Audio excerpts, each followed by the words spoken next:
12,500 কোটি টাকা অতিরিক্ত খরচ করা হয়েছে। জাতি জানতে চায় এটা কোন খাতে খরচ করা হয়েছে। প্রতীকী প্রতিবাদ হিসাবে 500 টাকা এই ব্যয় থেকে হ্রাস করা হোক। ধন্যবাদ মাননীয় স্পিকার। মোহাম্মদ নাজিবুর রহমান, পাবনা 1, আপনার সময় 3 মিনিট। আগে প্রস্তাবটি পাঠ করুন। ধন্যবাদ মাননীয় স্পিকার। আলহামদুলিল্লাহ, সাল্লাতু ওয়াসসালামু আলা রাসূলিল্লাহ। মাননীয় স্পিকার, আমি মোহাম্মদ নাজিবুর রহমান, সংসদ সদস্য পাবনা 1, প্রস্তাব করছি যে পরিকল্পনা বিভাগ বিষয়ে আলোচনা উত্থাপন কল্পে হিসাবের খাত 114 পরিকল্পনা বিভাগ শিরোনামাধীন 11 নং দাবি হইতে 500 টাকা প্রতীকী হ্রাস করা হোক। মাননীয় স্পিকার, দুনিয়ার সবচেয়ে ক্ষমতাসীন ব্যক্তি, ক্ষমতার অধিকারী ব্যক্তি নাকি আমেরিকার প্রেসিডেন্ট। তিনিও যদি অতিরিক্ত অর্থ খরচ করতে চান সেক্ষেত্রে কংগ্রেসের অনুমতি লাগে। সম্প্রতি ইরানের যুদ্ধকেন্দ্রিক খরচের বিষয়ে তাকে কংগ্রেস ভোট দিয়ে বিল এনে তার খরচের যে বিষয়টা, অতিরিক্ত খরচের যে বিষয়টা ছিল সেটাকে হ্রাস করেছে। এদিক দিয়ে তিনি বাংলাদেশের প্রেসিডেন্টকে ঈর্ষা করতেই পারেন। বাংলাদেশের প্রেসিডেন্টকে সংবিধানের 91 অনুচ্ছেদ অনুযায়ী যে ক্ষমতা দেওয়া হয়েছে, অতিরিক্ত খরচের ব্যাপারে ওনাকে কারোর কাছে জবাবদিহি করতে হয় না। তিনি খরচ করবেন, তারপরে এটা রবার স্ট্যাম্পের মতো সম্পূরক বাজেট হিসাবে সংসদে পেশ করা হবে। আমাদের পাশ করা ছাড়া আর কোনো উপায় থাকবে না।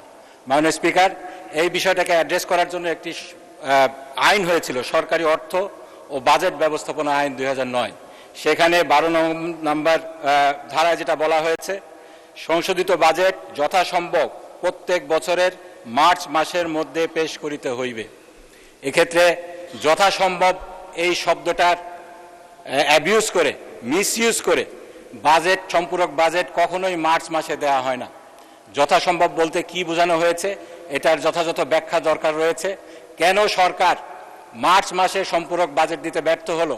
মার্চ মাসের পরে এপ্রিল গেল, মে গেল, 2টা মাসেও সম্পূরক বাজেট দিতে ব্যর্থ হলো, জুন মাসে এসে সম্পূরক বাজেট দিল। এই ব্যাপারে সরকারি দলকে, যারা এই সম্পূরক বাজেট নিয়ে এসেছেন তাদেরকেও জবাবদিহির আওতায় আনতে হবে। সেজন্য আমার যে প্রস্তাব রয়েছে, স্পেসিফিক প্রস্তাব, সেটা হলো এই সংবিধানের 91 অনুচ্ছেদে রাষ্ট্রপতির নামে সরকারকে যেভাবে করে দেওয়া হয়েছে, ক্ষমতা দেওয়া হয়েছে, যথেচ্ছা খরচ করার পরে বাজেটটা সংসদের সম্পূরক বাজেট হিসাবে নিয়ে আসার, এটাকে সংশোধন করতে হবে, সংস্কার করতে হবে। পাশাপাশি সরকারি অর্থ এবং বাজেট ব্যবস্থাপনা আইনের যে স্পিরিটটা রয়েছে, মার্চ মাসের মধ্যে সম্পূরক বাজেটটাকে আনতে হবে। এখানে কোনো যে ধরনের এখতিয়ার দেওয়া হয়েছে যথাসম্ভব এই ক্লজটার মাধ্যমে এটাকে উঠিয়ে সম্পূরক বাজেটকে মার্চ মাসের মধ্যে পাশ করে তারপরে অতিরিক্ত যে অর্থটা খরচ করার বিষয় আছে সেটা সরকারকে করতে হবে। আমি সেজন্য যেটা বলছি, এটাকে যেহেতু এই খাতে 12,500 কোটি টাকা অতিরিক্ত খরচ করা হয়েছে, জাতি জানতে চায় এটা কোন খাতে খরচ করা হয়েছে। একটি বই দেওয়া হয়েছে আমাদেরকে, সংশোধিত বার্ষিক উন্নয়ন কর্মসূচি, সেখানে বলা হয়েছে 12টা প্রকল্প আনা হয়েছে। এত অতিরিক্ত টাকা খরচ করা হলো।